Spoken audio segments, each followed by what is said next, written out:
Assalamualaikum warahmatullahi wabarakatuh. Salam sehat, salam berbahagia semua. Sobat pelatihan, kali ini kita akan membahas tentang pendataan pendidikan Kementerian Agama dalam mendukung pendataan inklusif, khususnya di madrasah. Lebih khusus lagi, kita hanya berbicara pada pendataan di EMIS. Yang akan kita bahas adalah pendataan inklusi pada peserta didik. Kita tidak akan membahas kali ini tentang masalah madrasah inklusif ataupun membahas tentang masalah gurunya. Kita hanya membahas tentang masalah peserta didik. Bagaimana kita mendata peserta didik di EMIS. Login yang bisa mendata dan mengubah data hanya login operator madrasah. Sekali lagi, saya ingatkan, hanya operator madrasah. Jadi jangan teman-teman yang lain, sobat-sobat pelatihan sekalian, jangan bingung kalau misalnya berada di Kemenak atau sebagai kepala madrasah, maka tidak akan dapat mengubah data siswa tersebut. Data siswa diubah pada menu siswa. Pada menu siswa tersebut ada tombol ubah data, diklik, di tiap siswa ada tombol ubah datanya. Jadi teman-teman harus mendata pada setiap siswanya. Bukan hanya siswa-siswa yang berkebutuhan khusus saja, tapi semua siswa yang ada pada list madrasah teman. Ada tab kebutuhan khusus. Pada tab kebutuhan khusus tersebut ada dua bagian. Ada bagian yang sobat-sobat pelatihan sekalian akan merasakan bahwa itu tidak bisa diedit ataupun diubah. Pada bagian tersebut tidak usah diapa-apakan. Kita hanya dapat melihat. Sobat-sobat pelatihan tinggal scroll ke bawah dan Anda menemukan tab yang bisa, ada bagian yang bisa sobat-sobat pelatihan sekalian edit.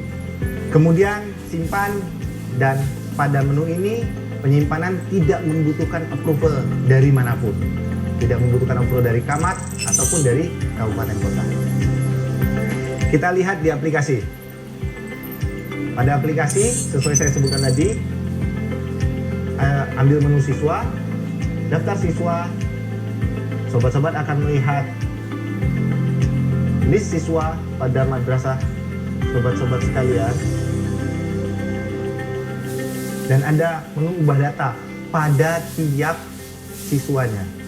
Sekali lagi saya ingatkan, karena suka lupa ini, bahwa pendataan ini dilakukan pada seluruh, pada seluruh siswa, bukan hanya siswa-siswa berkebutuhan khusus. Klik ubah data. Ada banyak tab di sini.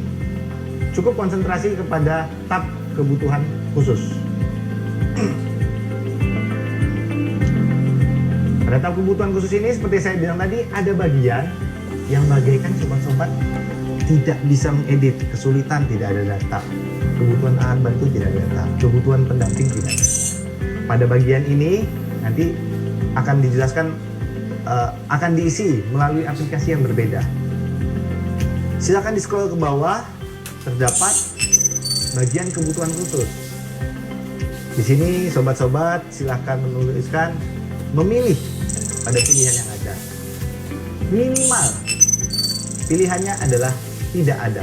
Maka di semua siswa harus diisikan karena ada pilihan tidak ada. Di bawah pun begitu. Kebutuhan disabilitas, ada tunagrahita, tunanetra, bisa dipilih lebih dari satu tuna. Bisa tuna laras bersama tunanetra sesuai dengan kondisi yang ditemukan. Minimal tidak ada. Kembali. Setelah itu disimpan. Tanpa approval, data-data tersebut akan tersimpan langsung dan masuk ke database EMIS. Nah, bagian yang kosong tadi itu diisikan melalui aplikasi profil belajar siswa atau kita singkat dengan PBS. Aplikasi profil belajar siswa ini adalah aplikasi Android, berbasis Android. Jadi teman-teman menggunakannya pada device Android. Tinggal diinstal, dicari aja di Play Store profil belajar siswa. Aplikasi ini diisikan oleh wali kelas, guru pembimbing, kepala sekolah, atau yang lain yang ditunjuk pada yang bertugas di madrasah sobat-sobat latihan sekalian. Setelah mengisi, bagaimana bisa sampai ke data ENIS, bagaimana bisa muncul data ENIS? Sobat-sobat yang mengisi ini, mau wali kelas, guru, kepala sekolah, dan lainnya, silahkan melapor ke operator. Biasanya ditunjuk ada operator ENIS, operator yang sama. Tapi operator tentang aplikasi PBS. Jadi perlu dipastikan dia operatornya memegang aplikasi PBS atau tidak. Operator tersebutlah yang bisa mengirimkan, karena perlu ada verifikasi NISN, ada verifikasi tertentu untuk mengirimkan data ke ENIS. Data terkirimkan dengan cepat karena teknologi yang digunakan adalah Application Programming Interface. API hari ini lagi booming. Dengan kata-kata API, sobat-sobat sekalian sudah mungkin selalu dengar. Teknologi ini kita gunakan agar tidak terlalu terasa perbedaannya dan memperkecil kemungkinan data tidak terkirimkan, sehingga sobat-sobat sekalian bisa merasakan kecepatan teknologi dari aplikasi PBS. Dan saya ingatkan sekali lagi, hanya operator yang bisa mengirimkan datanya.